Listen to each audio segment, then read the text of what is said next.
We were fishing one of the high lakes in my dad's old car-top aluminum boat, powered by a 7-horse early 60s engine. It was another clear, beautiful day with snow-capped mountains all around. We decided to pull anchors and move to another location, so I pulled the rope to start the engine. It did not start on the first try, and I noticed the rope did not recoil as it was supposed to. I took the cover off and used the spare rope, the old-fashioned way, by winding the rope around the crankshaft pulley. After the third attempt, it sputtered to life, and off we went to the next location. When the trip was over, I went to the local marina to get a replacement part. I was informed that the manufacturer had not stocked parts for that model in years. I was then told that I should have loosened the retaining bolts and used the old engine for an anchor. When I inspected the recoil spring closer, I noticed that only the end had broken off. So I applied some heat and remanufactured another end from the remaining spring. Years later, I gave the boat to my son with the engine still working.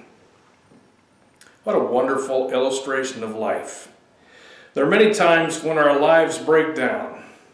The question is, how do we adapt? As long as we have breath, we have a future. But that future is rarely what we expected it to be. What that adapted future will look like is dependent upon how we react to each breakdown. In this scenario, I had 3 options. I could have thrown a fit because the old engine broke down and forfeited a beautiful day on the lake. I could have thrown the engine away as I found out there were no replacement parts available, or applied the simple fix that allowed me to enjoy what was paid for and still usable for years. Paul is a good example of adapting to breakdowns. He was on the fast track to church leadership when Jesus confronted him. He was rejected by the leaders of his new church. Then he was abused by local governments all through his missionary life. From his jail cell at the end of his life, this was his perspective. I want to know Christ. Yes, to know the power of his resurrection and participation in his sufferings, becoming like him in death, so somehow attaining the resurrection from the dead.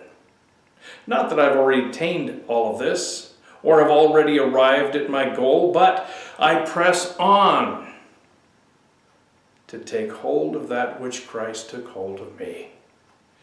Brothers and sisters, I do not consider myself yet to have taken hold of it, but one thing I do, forgetting what is behind and straining toward what is ahead, I pressed forward toward the goal to win the prize for which God called me heavenward in Christ Jesus. That's Philippians chapter 3, verses 10 through 14.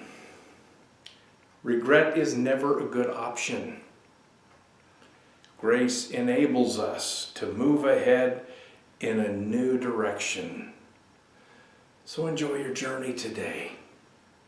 God is in it.